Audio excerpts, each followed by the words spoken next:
हनी सिंह एक नया गाना लेकर आते हैं। गाना तकरीबन 3 दिन में 37 मिलियन के पार पहुंच गया है। लोग इस पे तमाम तरह के कमेंट कर रहे हैं, कोई इस गाने को लेकर बात कर रहा है तो कोई ये कह रहा है कि वो इस गाने में जो जैसे भोजपुरी हुक डाले गए हैं वाकई में वो कमाल है। लेकिन एक तरफ इसकी बातें हो रही हैं, लेकिन दूसरी तरफ उस पर विरोध भी हो रहा है, एक नई कंट्रोवर्सी भी जन्म ले रही है। और कंट्रोवर्सी में यह कहा जा रहा है कि भोजपुरी में जिस तरीके से अश्लील गाने की हमेशा से अधिकता पाई गई है, वही यो हनी सिंह ने अपने गाने में डाला है और इस गाने में अश्लील शब्दों का यूज किया गया है। लेकिन आज मैं सबसे ज्यादा इस गाने को लेकर चर्चा में आई रागिनी विश्वकर्मा के बारे में बताना चाहता हूं। आपको पता हो गया होगा कि कई लोग ये कह रहे हैं कि रागिनी विश्वकर्मा बिहार की थी, कई लोग ये कह रहे हैं कि वो बनारस की थी, कई लोग ये कह रहे हैं वो गोरखपुर की थी।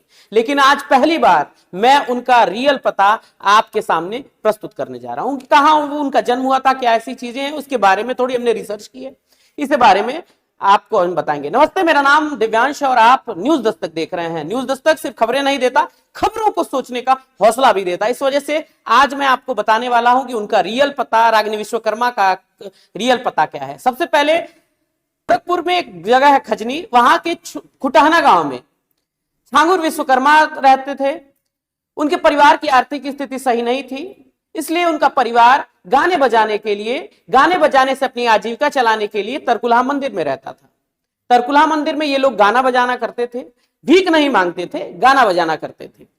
गाना बजाने के दौरान उनके वीडियोस वायरल होते हैं। वहीं पे रागिनी विश्वकर्मा उसी छांगुर विश्वकर्मा की बेटी हैं। छांगुर विश्वकर्मा का पूरा परिवार तरकुलहा मंदिर जो चौरी चौरा में है वहां पर गाना बजाना करता था।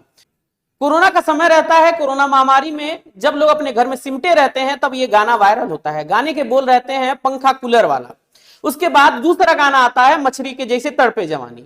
लेकिन धीरे धीरे ये गाना वायरल होता है और इतना वायरल हो जाता है कि अब उन्हें स्टूडियो में काम मिलने लगता है। उसी बीच अलग अलग उनके वीडियोस वायरल होते हैं। कई लोग बहुत अच्छे तरीके से रागिनी विश्वकर्मा को पसंद करते हैं तो कई लोग ये कहते हैं कि ये अच्छा गाना गाती नहीं है। लेकिन कुछ दिनों बाद अचानक एक खबर आती है कि यो हनी सिंह के नए गाने में रागिनी विश्वकर्मा की आवाज है। लोग ये सोचते हैं रागिनी विश्वकर्मा जो कभी सड़कों पे गाती थी, क्या वाकई में स्टूडियो में गा रही हैं? क्या रागिनी विश्वकर्मा वही है जो तरकुलहा मंदिर में गाती थी?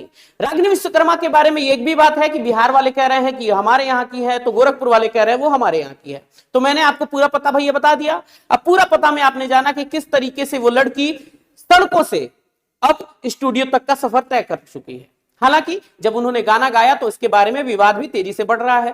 विवाद में तमाम तरह की कंट्रोवर्सी भी सामने आ रही है। कई लोग इस गाने को अच्छा कह रहे हैं, कई लोग ये कह रहे हैं कि वाकई में यो हनी सिंह ने अच्छा काम किया है। तो कई ये कह रहे हैं यो हनी सिंह को क्या अपने कैरियर के उत्थान के लिए भोजपुरी गाना का ही सहारा लेना पड़ा? क्या रागिनी विश्वकर्मा के जो गाना गाया गया वो सही नहीं है? इस पे तमाम विवाद धीरे धीरे बढ़ रहे हैं। लेकिन आज ये सवाल उठता है, क्या भोजपुरी में अगर आपको अच्छा गाना है, क्या भोजपुरी में अगर ये है तो क्या आपको बिना अश्लील गाए ऐसे वायरल नहीं हो सकते आप? इसे लेकर तमाम तरह की बहस चल रही है। और इस बहस में एक सवाल ये भी उठता है कि अश्लील गानों की बात तो छोड़िए, लोगों की पसंद है, लोग क्या कहेंगे क्या नहीं कहेंगे ये अलग बात है। लेकिन आज मैं कुछ आपको बातें बताना चाहता हूं। दरअसल बात शुरू होती है अश्लील मुक्त भारत अभियान से। कई लोग सोशल मीडिया पे तमाम तरह की आवाज उठा रहे हैं, कई लोग उन्हें ट्रोल कर रहे हैं। उनकी आज एक हकीकत मेरे शब्दों में आपके सामने प्रस्तुत है। आज मैंने सोशल मीडिया से एक पोस्ट आपके लिए उठाई है। ये सोशल मीडिया पे पोस्ट है जो किसी ने लिखी थी, तो मैं आज आपके सामने पढ़ना चाहता हूं। ये पोस्ट है कि इंडिया गॉट लेटेंट से अश्लील मुक्त भारत का अभियान शुरू होता है। कुछ दिनों बाद ऐसा लगता है जैसे हर लोग अश्लील गाना बंद कर देंगे। सोशल मीडिया पर खुद कोई अश्लील मुक्त क्रांति की मसाल लेकर निकलता है और गंदे गंदे गाने का विरोध करना शुरू कर देता है। फिर वही लोग हनी सिंह के गाने पर कूल समझकर झूमने लगते हैं और फिर उन्हें बाद में अच्छा कहने लगते हैं। रागिनी विश्वकर्मा के गाने के बोल भी तो अश्लील हैं, फिर भी वे कहते हैं कि सारथी रथ रणवीर राबादिया की तरफ से रागिनी विश्वकर्मा की तरफ बढ़ाइए, और फिर रागिनी विश्वकर्मा की ट्रोलिंग शुरू होती है। पहले ये लोग उसी गाने को गाते हैं, आपने ये ध्यान दिया होगा कि पहले लोग उसी गाने को गाते हैं और फिर ये उसी गाने पर झूमते हैं और फिर उसी पे सवाल खड़े करते हैं। यानी कहीं ना कहीं ये साफ दोगलापन आपको सामने नजर आ रहा होगा। यानी हम कितना भी कहें कि अश्लील मुक्त भारत हो जाए, वो होने वाला नहीं है। हर कोई गाने पे झूमना चाहता है, गाने पर डांस करना चाहता है, गाने पर रील बनाना चाहता है। लेकिन सवाल ये खड़ा होता है कि क्या अश्लीलता के विरुद्ध ये अभियान दिखावे भर का है? वो क्यों ये गाने नहीं सुनते? क्या इस गाने को प्रमोट नहीं करते? क्या अश्लील मुक्त भारत का अभियान धीरे धीरे इतना ये बढ़ गया है? हमें भूलना नहीं चाहिए कि ये वही भोजपुरी भाषा है जिसमें माई यानी मम्मी को माई बोला जाता है। ये वही भोजपुरी है जिसमें गंगा के गंगा मैया तो के पियरी चढ़ैबो जैसे गाने से शुरुआत होती है। ये वही भोजपुरी है जिसमें तमाम तरह के गाने ऐसे बनते हैं, चाहे निर्गुण हो चाहे सगुण हो, ऐसे गाने भी बनाए जाते हैं।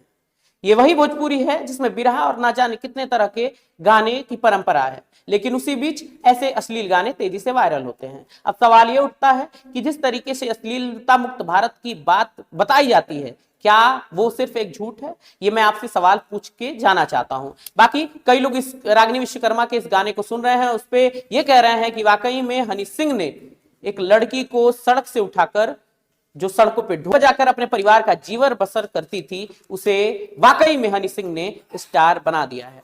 बाकी आप इस विषय पे क्या सोचते हैं? कमेंट में अपनी राय जरूर लिखिएगा। बाकी वीडियो को देखिएगा, पसंद कीजिएगा, और हाँ, अगर आपको लगे कि शेयर करने लायक है तो भैया शेयर भी कर दीजिएगा। बाकी जैसी जिसकी सोच, बहुत बहुत धन्यवाद।